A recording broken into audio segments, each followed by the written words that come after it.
Ga yadda za ka ce ba lallai ne abin nan ya zama gaskiya ba. Da Turanci sai ka ce it might not be true. It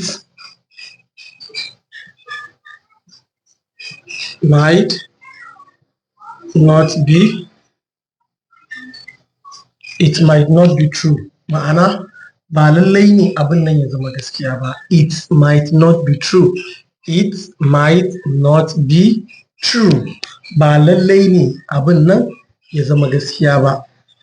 Ga kuma yadda za ka ce wannan abin ba lallai ne ya zamto mai sauƙi ba fa. Kana ganin shi kamar cin banza, wallahi ba lallai ne ya zamto mai sauƙi ba. Sai ka ce it might not be easy. It might not be easy. It might not be easy. It might not be easy. Kai, da kuna ganin abin nan kamar wasa, wallahi ba lallai ne abin nan ya zamto mai sauƙi ba ne. Ba lallai ne abin nan ya zamto mai sauƙi ba. Ta yiwu akwai sai an sha baƙar wahala kafin a yi wannan abu. Ta yiwu sai an sha baƙar wahala. Ko kuma kana so ka ce, kai, anya kuwa kana ga abun nan ta yiwu fa mutum baya cikin aminci fa. Ma'ana mutum fa yana cikin hatsari.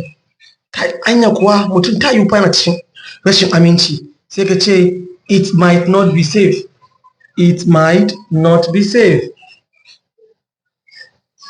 It might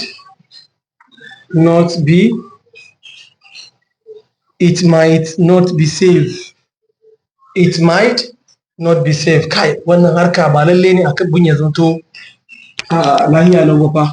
Wallahi ta yiwu mutum baya cikin aminci. Akwai hatsari. It might not be safe. Like, follow and share. Zuwa mu koyi Turanci sai mun haɗu a bidiyo na gaba. Na bar mu lafiya.